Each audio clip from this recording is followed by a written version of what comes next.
जय सनातन धर्म की प्रिय सनातनियों, आप सभी का स्वागत है हमारे इस कार्यक्रम में। सनातनियों, सनातन ज्योतिष के अंदर भी क्या वर्ण व्यवस्था होगी? क्या वर्ण व्यवस्था जिसके बारे में हम लोग जानते हैं, जिसके बारे में बहुत सारे मतभेद हैं, कुछ लोग इसे जातिगत व्यवस्था से जोड़कर देखते हैं, क्या यह दृष्टिकोण ठीक है? या आने वाले समय के अंदर सनातन ज्योतिष की जब हम बात करते हैं या धर्म युग में जब हम लोग होंगे 2025 के बाद, वहां ये व्यवस्था कैसे काम करेगी, इसी बात का आकलन मैं आपको आज के इस वीडियो में दे भी रहा हूं। सनातनियों, आपने सुना होगा कि वर्ण व्यवस्था के अंदर 4 वर्ण होते हैं: ब्राह्मण, क्षत्रिय, वैश्य और शूद्र। और इसे जातिगत आधार पर देखा जाता है।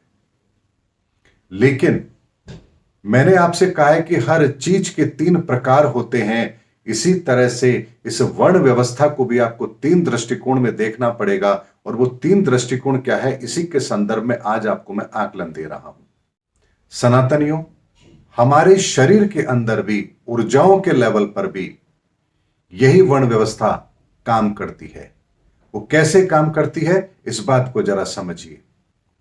जब आप किसी चीज को सीखना समझना चाहते हैं, विद्या ज्ञान को हासिल करना चाहते हैं, तो आपके भीतर का यही सनातन गुण, यानी ब्राह्मण का वो गुण जिसे आप ब्राह्मण गुण कहते हैं, यानी इस वर्ण का पहला प्रकार, वो आपके भीतर सक्रिय होता है और आप विद्या को हासिल करते हैं। या आप अपनी आत्मरक्षा के लिए या अपने परिवार की सुरक्षा के लिए किसी भी तरह की योग्यता को, कोई शारीरिक दक्षता को जब आप हासिल करना चाहते हैं, तो आपके भीतर यही क्षत्रिय गुण विकसित होता है। जब आप अपने आजीविका के लिए कोई व्यापार करते हैं या कोई नौकरी करते हैं या कोई प्रोफेशन करते हैं, तब आपके भीतर का ये वैश्य गुण सक्रिय होता है।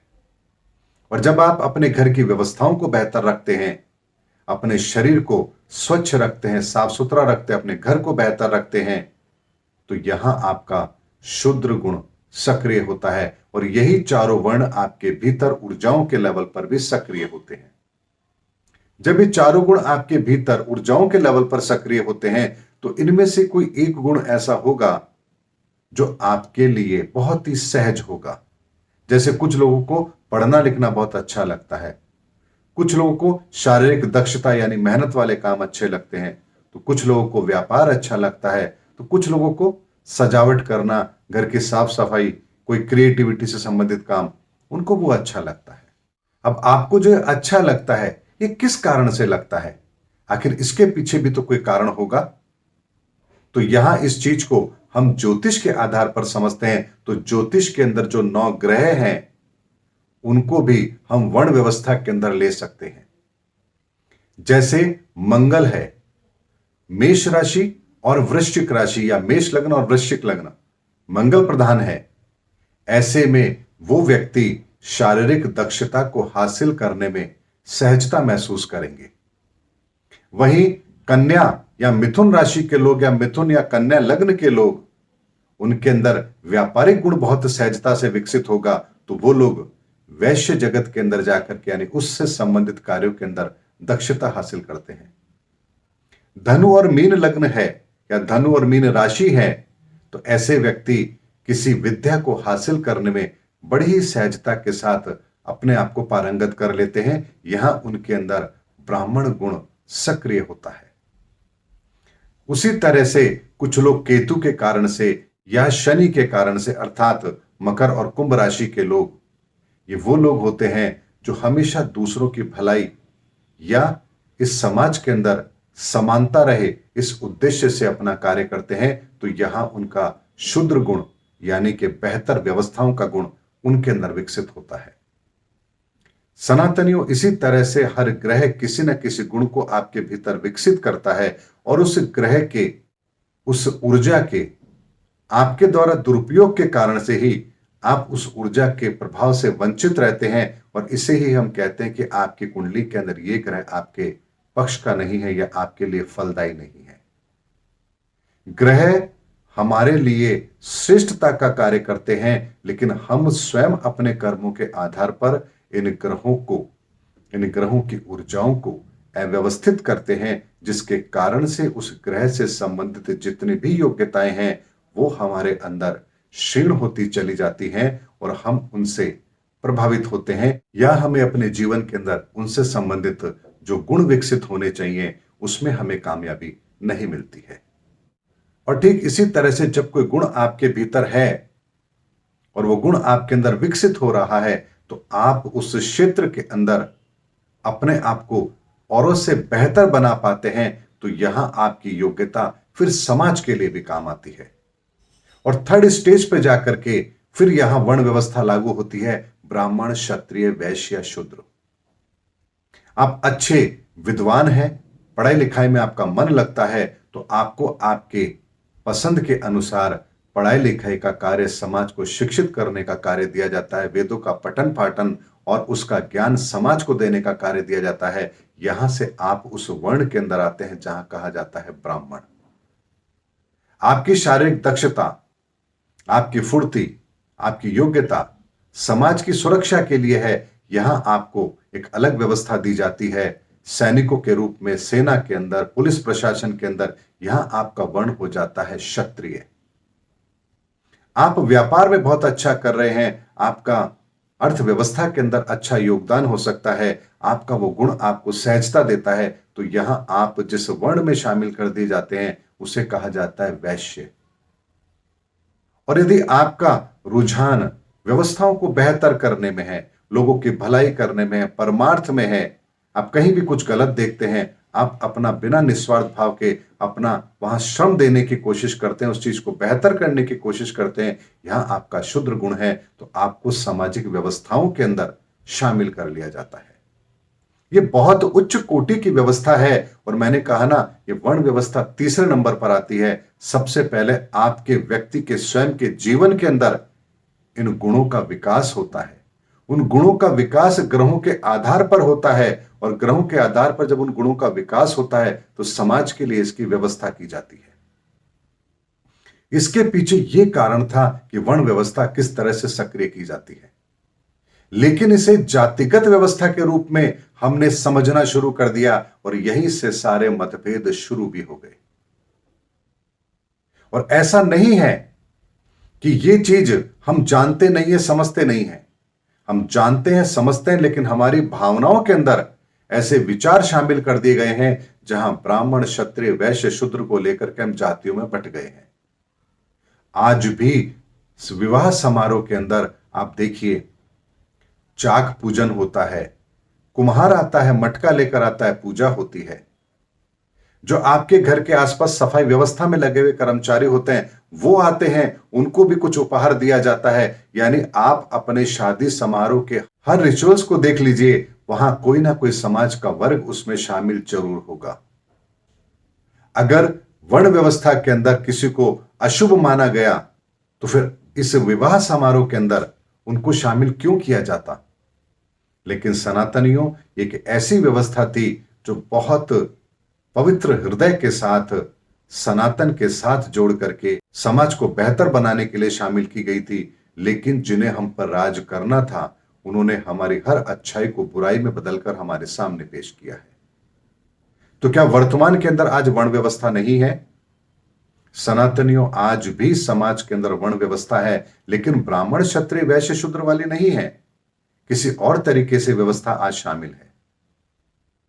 कुछ लोग राजनीति में हैं, कुछ लोग व्यापार में हैं, कुछ लोग टीचिंग प्रोफेशन में हैं, या मंदिरों की देखरेख या मठों के अंदर, या शंकराचार्य हैं। तो क्या आज हम इनको अलग दृष्टिकोण से नहीं देखते हैं? क्या हम शंकराचार्य, मठाधीश या जो पुजारी हैं, पंडित हैं, उनको एक अलग दृष्टिकोण से नहीं देखते हैं? क्या हम जो बिजनेसमैन है, जो व्यापार वर्ग है, क्या उसको हम अलग दृष्टिकोण से नहीं देखते हैं? क्या स्कूल कॉलेज के जो टीचर हैं, जो पढ़ा रहे हैं, जो विद्या के क्षेत्र में काम कर रहे हैं, क्या हम उनको अलग दृष्टिकोण से नहीं देखते हैं? या जो लोग सफाई व्यवस्था में हैं या समाज को सुधारने का काम करते हैं, एनजीओ चलाते हैं, क्या हम उनको अलग तरीके से नहीं देखते हैं? हम आज भी उनको अलग अलग व्यवस्थाओं के अंदर देखते हैं, लेकिन हमारे लिए वहां कोई जातिगत पैरामीटर एप्लीकेबल नहीं होता है। क्या हमने कभी किसी शंकराचार्य, किसी पंडित जी या किसी विद्वान की जाति पूछी है किसी बात को समझने से पहले? क्या हम बाजार में कभी कोई चीज खरीदने जाते हैं तो चीज खरीदने से पहले क्या हम उसकी जाति पूछते हैं? क्या जब फौज में नौजवानों को भर्ती किया जाता है तो वहां भर्ती करने से पहले क्या उनकी जाति पूछी जाती है? या कोई समाज सेवा का कार्य कर रहा है तो क्या उसके कार्य को शुरू करने से पहले उसकी क्या जाति पूछी जाती है? नहीं पूछी जाती है। आज भी हम इस वर्ण व्यवस्था को फॉलो करते हैं, लेकिन योग्यता के आधार पर फॉलो करते हैं। अब यही चीज अगर विकृत रूप ले ले तो फिर वही होगा जो पहले की वर्ण व्यवस्था के साथ हुआ, यानी परंपरागत तरीके से भाई ये तो इनका मंदिर है या ये तो ये शंकराचार्य इनके पद पर ये बैठेगा या इनके परिवार का व्यक्ति बैठेगा। अब यहां वो योग्यता के आधार पर ना होकर परिवारवाद हो जाएगा, या इस परिवार के लोग, इस गांव के लोग तो सेना में जाते हैं, या उस क्षेत्र के लोग एक विशेष योग्यता रखते हैं, अब वो कहते हैं कि हमें ही इस व्यवस्था में शामिल किया जाए। यहां जातिगत बात शुरू हो जाएगी। या व्यापारी वर्ग ये कहेगा कि व्यापार करना तो हमारे ही काम है, मोनोपोली यहां होने लग जाएगी, तब यह जातिगत व्यवस्था में बदल जाएगी। या किसी तरह के समाज सुधार के कार्य को लेकर के अगर ये बात की जाने लगे कि हम ही इस कार्य को करेंगे क्योंकि हमें ही ईश्वर ने ऐसी योग्यता दी है, हम ही बरसों से करते आ रहे हैं और कोई कर नहीं सकता, तब यहां जातिगत व्यवस्था शुरू हो जाएगी। और थोड़े समय के बाद में हमारे स्वार्थ के कारण से व्यवस्थाएं डेवलप भी होती हैं, यानी जातिगत व्यवस्था डेवलप होती है। इसीलिए अपने एकाधिकार को कोई समाप्त करना नहीं चाहता, अपने ज्ञान को समाज को बांटना नहीं चाहता, समाज की भलाई के लिए कोई सोचना नहीं चाहता। हमारे अपने निजी स्वार्थ के कारण से ही ये जो गुण है, ये गुणों की व्यवस्था है, ये जातिगत व्यवस्था में परिवर्तित होती है। लेकिन धर्म युग के अंदर, सनातन ज्योतिष के अंदर, इस वर्ण व्यवस्था के अंदर जातिगत व्यवस्था का कोई रोल नहीं होगा। और ये बात सही भी है। जब हमारे पास कोई व्यक्ति कुंडली दिखाने आता है और वो पूछता है कि बताइए जी हमारे बच्चे की शादी हमारे ही कास्ट में होगी या नहीं होगी, तो मैं उनको एक ही बात का जवाब देता हूं कि ज्योतिष कास्ट के आधार पर नहीं बनी है, ज्योतिष मानव के लिए बनी है। हम इंसानों के जीवन में क्या परिवर्तन होगा, क्या दुख होगा, क्या सुख होगा, इसको जानने का माध्यम ज्योतिष है। ये जानने का माध्यम ज्योतिष नहीं है कि ब्राह्मण की बहू आएगी कि आपकी किसकी बहू आएगी, क्योंकि ज्योतिष जाति पर एप्लीकेबल ही नहीं होती है। क्या ब्राह्मण के लिए ज्योतिष अलग है? क्या वैश्य के लिए ज्योतिष अलग है? क्या शूद्र के लिए ज्योतिष अलग है? क्या क्षत्रिय के लिए ज्योतिष अलग है? ऐसा नहीं है। तो ज्योतिष के अंदर कभी भी इस वर्ण व्यवस्था के अंदर जातिगत चीजों को महत्व तो दिया ही नहीं गया है। यह बात हर व्यक्ति जानता है, हर विद्वान जानता है। लेकिन जब बात प्रैक्टिकल की आती है तो यहां वर्चस्व की लड़ाई शुरू हो जाती है। फिर जब वर्चस्व की लड़ाई होती है तो सब चीजों को दरकिनार कर दिया जाता है और फिर अपने निजी स्वार्थ के लिए ही जो बात आपके फायदे की है फिर वही कही जाती है। और यही हमारे समाज के अंदर हमारे बंटने का कारण भी है। इसीलिए वर्ण व्यवस्था हमारी योग्यताओं का पैमाना है, हमारे ग्रहों की स्थिति जो हमें मिली है उसका पैमाना है, हमने किस ऊर्जा के साथ क्या छेड़छाड़ की है जिसकी वजह से हमें कोई योग्यता मिली है या कोई हमें कमी मिली है, ये उसका पैमाना है। ये जाति का पैमाना है ही नहीं। इसीलिए सनातनियों, वर्ण व्यवस्था को लेकर के सनातन ज्योतिष के अंदर भी एक बहुत स्पष्ट पहलू जरूर होगा और वो इतना सुदृढ़ होगा, इतना बेहतर होगा कि वहां स्वार्थ का कोई काम होगा ही नहीं। स्वार्थ का इसलिए नहीं होगा कि जब आपसे कुछ छीना ही नहीं जाएगा तो आपको कुछ खोने का डर भी नहीं है, और जब खोने का डर नहीं है तो आप फिर लालच करेंगे क्यों। इसीलिए सनातनियों, सनातन ज्योतिष के वो पैरामीटर जो आने वाले हजारों साल तक इस धरती के लिए, उनकी मदद के लिए प्रयोग में लिए जाएंगे, वही सनातन ज्योतिष के रहस्य में एक एक वीडियो के अंदर आपके सामने लेकर आ रहा हूं। 30 मार्च 2025 के बाद खुले तौर पर इसका आह्वान करूंगा, आप सबके सामने इसकी वो बारीकी रखूंगा जिसे मैं आज नहीं रख सकता, क्योंकि हर चीज का एक समय होता है। अभी केवल आप इसके दृष्टिकोण को समझिए, इसकी एक एक चीज मैं 30 मार्च 2025 के बाद आप लोग के सामने रखूंगा। और तब तक हमें इस सनातन ज्योतिष के लिए बहुत सारे कार्य करने हैं।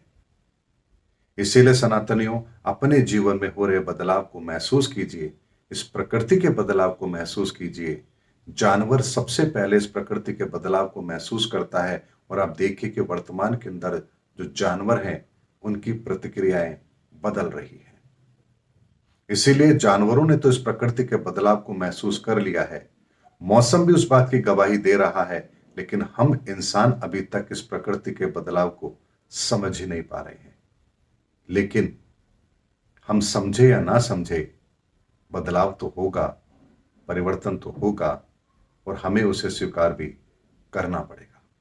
मिलेंगे अगले वीडियो के अंदर, तब तक के लिए जय हिंद, जय भारत, जय सनातन धर्म।